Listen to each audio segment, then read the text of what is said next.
थंडीच्या दिवसामध्ये खायला पौष्टिक असे ड्रायफ्रुट्स आणि डिंकाचे लाडू, तेही गूळ घालून पाक न करता सोप्या पद्धतीने कसे करायचे, ते मी तुम्हाला या व्हिडिओमध्ये सांगणार आहे. अर्ध्या तासामध्ये जवळ-जवळ 2 किलो एवढे लाडू आपले तयार होतात आणि चवीला म्हणाल तर एकदम अप्रतिम लागतात. मामा, मी हे लाडू टेस्ट करून बघू का ग? हां, बघ ना.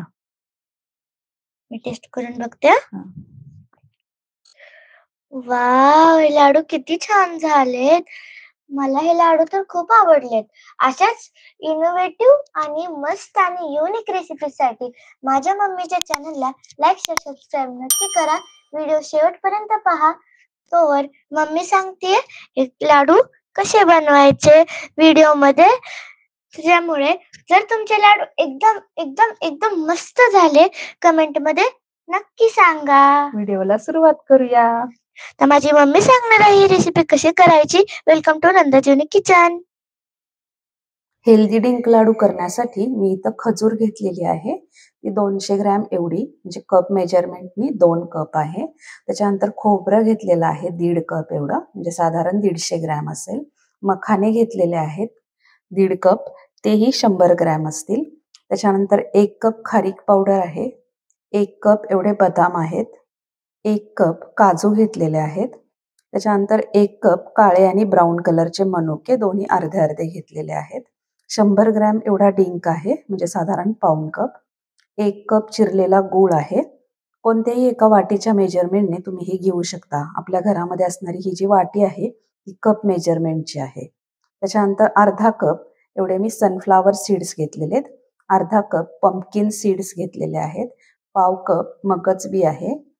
30 ग्रॅम एवढे पिस्ते आहेत. 20 ग्रॅम गोडांबी. ही गोडांबी कोणत्याही आयुर्वेदिक मेडिकलमध्ये, दुकानांमध्ये मिळते. ह्याच्यामध्ये भरपूर कॅल्शियम असतं. त्याच्यानंतर 15-20 वेलची घेतलेल्या आहेत. 2 चमचे खसखस. खसखस आणखीन कमी जास्त तुम्ही करू शकता. आणि अक्रोड घेतलेले आहेत 30 ग्रॅम एवढे. आता ह्यापैकी खोबरं, मखाने आणि खसखस हे आपण ड्राय रोस्ट करून घेऊयात. ड्राय रोस्ट करण्यासाठी एकाच वेळी मी गॅसवर 3 पॅन ठेवलेले आहेत. एका पॅनमध्ये आपण टाकूयात मखाने. एका वेळी हे पटकन होऊन जातं म्हणजे. दुसऱ्या पॅनमध्ये टाकूयात आपण खोबरं आणि तिसऱ्या पॅनमध्ये आपण टाकणार आहे खसखस. हे एकाच वेळी फटाफट भाजून घेऊयात. खोबरं, मखाने आणि खसखस एकाच वेळी मी हलवत हलवत हे ड्राय रोस्ट करून घेतलेले आहेत. खोबरं छान असं बदामी रंगावरती भाजलेलं आहे. असं भाजलं ना म्हणजे लाडूमध्ये टेस्ट छान लागते. आणि मखानेही चांगले खळखळ वाजतील असे भाजून घेतलेले आहेत. हे तीनही मी काढून घेते आता. 2 मिनिटामध्ये एकाच वेळी हे तिन्ही इन्ग्रेडियंट्स भाजून झालेले आहेत. हे भाजलेले तीनही इन्ग्रेडियंट्स मी एका परातीमध्ये काढून घेतलेले आहेत. आता कढईमध्ये मी 200 ग्रॅम एवढं तूप टाकलेलं आहे. तूप गरम झालंय. आपण घेतलेल्यापैकी अर्धा डिंक मी आधी टाकते तळण्यासाठी. आणि हे चांगलं आपण तळून घेऊयात.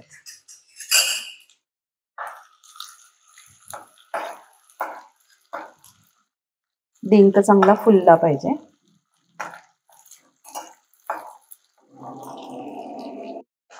डिंक फुललेला आहे आणि ह्याच्यामधले बबल्सही कमी झालेले आहेत.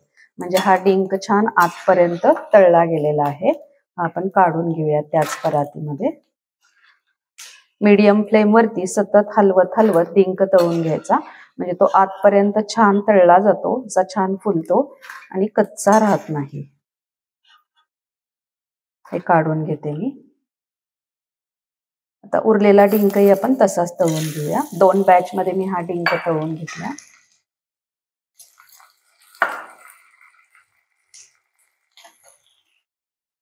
सतत हलवत हलवत दुसरी बॅचही मी डिंकाची तळून घेतलेली आहे. 2 पार्ट केले होते.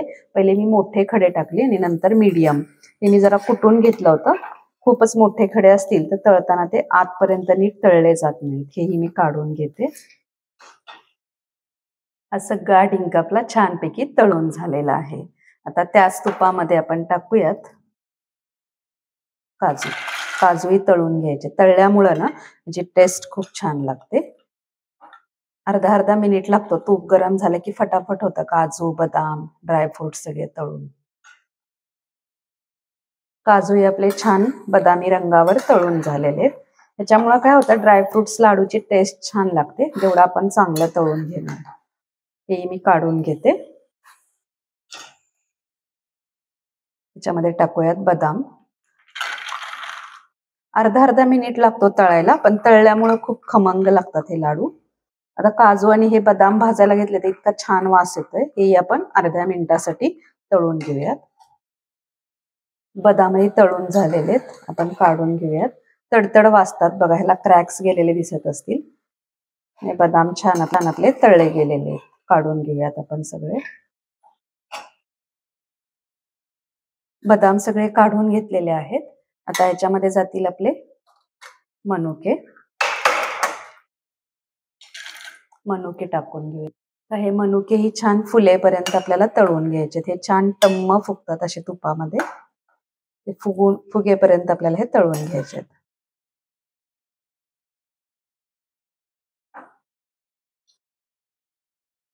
हे मनुके छान टम्म फुगलेले आहेत, मस्त फुललेले आहेत.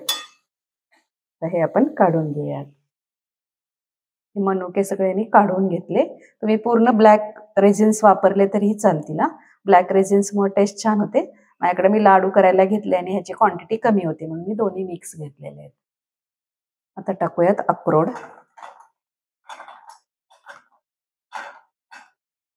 एखाद्या कुठल्या ड्रायफ्रुट्सची ॲलर्जी असेल तर ते स्किप केलं तरी चालेल. अक्रोड पण तळून घेऊ. अर्धा मिनिट लागतो प्रत्येक ड्रायफ्रूटला. अक्रोडही तळून झालेले आहेत, काढून घेऊयात आपण. आता अक्रोड तळून झाले की हे तीनही आपण इन्ग्रेडियंट एकाच वेळी टाकणार आहे. वेलची, गोडांबी आणि पिस्ते हे तिन्ही आपण तळून घ्यायचे.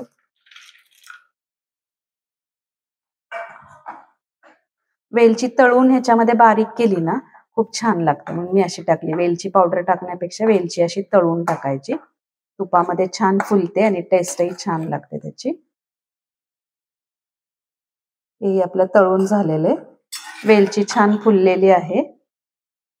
गोडांबी असेल नसेल तरी चालेल, नाही मिळाली तरी हरकत नाही, मिळाली तर छानच. काढून घेऊयात आपण. आता ह्याच्यामध्ये आपण टाकूयात पंपकिन सीड्स आणि त्याचबरोबर सनफ्लावर सीड्स. प्रत्येक इन्ग्रेडियंट तळण्यासाठी अर्धा मिनिट एवढाच वेळ लागतो, पण तळल्यामुळे लाडू खूप छान होतात. हे पण तळून घेऊयात छान. त्याच्यासोबतच मगजबी पण घालूयात, ते थोडंसंच आहे. वेळ वाचेल आपला, असं मी सांगते प्रोसेस तुम्हाला सगळी. अर्धा मिनिटासाठी हे तळून घ्यायचंय फक्त. हे असं तडतड उडायला लागलं की हे सगळं छान भाजलेलं आहे, तळलेलं आहे. आपण हे काढून घेऊयात. हे तळलेलं मी काढून घेतलेलं आहे. पंपकिन सीड्स, सनफ्लावर सीड्स आणि मगजबी. मला हे सगळं तळण्यासाठी 3 मिनिट एवढा वेळ लागला, प्रत्येकी अर्धा मिनिट. आणि ड्राय रोस्ट करण्यासाठी 2 मिनिट एवढा वेळ लागला. म्हणजे 5 मिनिटामध्ये माझं हे तयार झालेलं आहे. आता ह्याच्यामध्ये टाकूयात आपण तुपामध्ये खजूर टाकूयात आणि ती छान भाजून घ्यायची, म्हणजे लाडूला टेस्ट छान लागते. खजूर अशी नुसती लहान मुलं खात नाहीत, मग अशी लाडूमध्ये बंद केली ना की हे छान मिक्सरला फिरवलं की सगळे ड्रायफ्रुट्स, खजूर वगैरे खाल्लं जातं. हे तुपामध्ये आपण भाजून घेऊयात. 1 मिनिटभरासाठी खजूर मी भाजून घेतली तुपात उरलेल्या आणि छान मऊ होते बघा तुपात भाजल्यानंतर.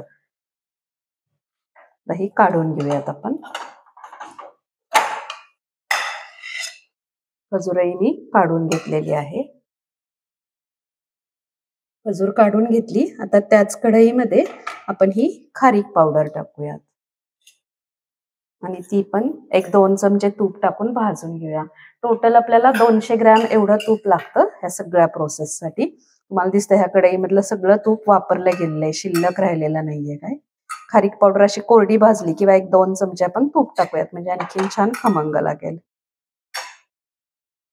2 चमचे एवढं मी तूप टाकलेलं आहे.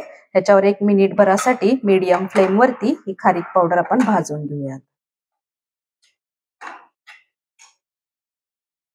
खारीक पावडर 1 मिनिटभरासाठी कलर बदलेपर्यंत बघा मी भाजून घेतलेली आहे.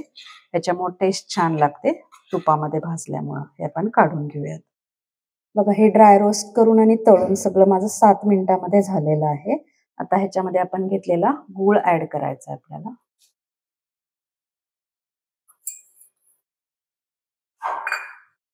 त्याचबरोबर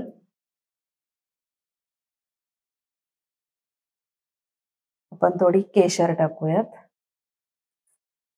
आणि चिमूटभर मीठ, की ज्याच्यामुळे चव छान होते. आणि हे सगळं मिक्स करून घेऊयात. हे खोबरं जे आहे ना ते छान क्रिस्पी झालेलं आहे. ह्याच्यामुळे लाडूला चव खूप छान येते खोबरं छान भाजल्यामुळं. त्याचबरोबर मखानेही छान क्रिस्पी झालेले आहेत आणि बाकी सगळं तर आपण तळून घेतलेलंच आहे. हे सगळं मी मिक्स करून घेते. काय छान दिसतंय बघा सगळं. आता मिक्स करताना ना खजूर थोडी चिकट झालेली असते. मग हे उलटण्याने काय करायचं, असं प्रेस करायचं आणि सगळीकडे ही मिक्स करून घ्यायचे. हे खूप गरम आहे सगळं तळलेलं असल्यामुळं. आता हाताने आपल्याला करता येतं, पण हाताने चिकट होतं. त्यापेक्षा उलटण्याने प्रेस केलं ना की हे छान असं मिक्स करता येतं. खजुरीला उलटण्याने प्रेस करायचं आणि सगळ्या ह्याच्यात मिक्स करून घ्यायचं. आता हे माझं मिक्स करून झालेलं आहे. थोडंसं कोमट झालं की मी मिक्सरला फिरवणार आहे. आता हे मिश्रण 1 मिनिटभरासाठी मी मिक्स करून घेतलेले. आता हे आपण थोडं थोडं करून मिक्सर जार मध्ये घेऊयात. आपल्याला हे 5 बॅच मध्ये करावं लागेल. आपल्याला सगळं तळून घ्यायला 7 मिनिट एवढा वेळ लागला तळून आणि रोस्ट करून घ्यायला. त्याच्यानंतर हे सगळं मिक्स मी 1 मिनिटापर्यंत केलेलं आहे. आणि आता 5 बॅच मध्ये हे आपल्याला बारीक करायला 5 मिनिट एवढा वेळ लागेल. म्हणजे 7 आणि 5 12 आणि आधीची तयारी आपण जी केली सगळं घेण्याची त्याला 7 मिनिट एवढा वेळ लागतो. हे 12 आणि 7 19 मिनिट एवढा वेळ आतापर्यंत आपल्याला बारीक करेपर्यंत लागणार आहे. हे सगळं मी 5 बॅच मध्ये मिक्सरला पल्स मोड वरती फिरवून घेतलेलं आहे. गरम असतानाच करायचं, खूप थंड नाही होऊ द्यायचं. आणि हे लाडू आता आपण वळायला घेऊयात लगेच. लाडू हे छान वळले जातात. लहान मोठे तुम्हाला कसे हवेत तसे तुम्ही हे करू शकता. लाडू एकदम छान रसरशीत होतो. खोबऱ्याचं ऑइल रिलीज होतं आणि बाकी सगळं आपण तुपामध्ये तळलेलं आहे. त्यामुळे छानसे असे आपले हे लाडू तयार होतात. असेच आपण वळून घेऊयात. हे सगळे लाडू माझे वळून झालेले आहेत. मिक्सर मधनं काढल्या लगेच वळायला घ्यायचं, नाही तर थंडीच्या दिवसामध्ये काय होतं तूप खिचतं आणि मग वळायला त्रास होतो. लाडू माझ्या इथं साधारण 45 एवढे लाडू तयार झालेले आहेत. म्हणजे वजनी म्हणाल तर 2 किलोपेक्षा जास्त आपले हे पौष्टिक लाडू तयार झालेले आहेत. एक लाडू मी तुम्हाला तोडून दाखवते आणि चवीला म्हणाल ना तर एकदम अप्रतिम लागतो. बघा लाडू एकदम छान झालेला आहे हा. आणि हा लाडू 15 दिवस टिकतो. तसा महिनाभरही टिकेल. पण मला एक वाटतं की हे सगळे ड्रायफ्रुट्स वगैरे आहेत, खसखस आहे, हे ऑइल असणारे पदार्थ आहेत, इन्ग्रेडियंट आहेत आणि त्यामुळं त्याला थोडा तरी वास येतो. ताजे ताजेच हे लाडू छान लागतात. त्यामुळे 15 दिवसापर्यंत आपण सहजपणे हे लाडू खाऊ शकतो. तुम्ही असे हेल्दी लाडू बनवून पहा आणि मला कमेंटमध्ये सांगा की हे लाडू तुमचे कसे होत आहेत ते. भेटूया परत एकदा अशाच छानशा रेसिपीसह. Till then good bye.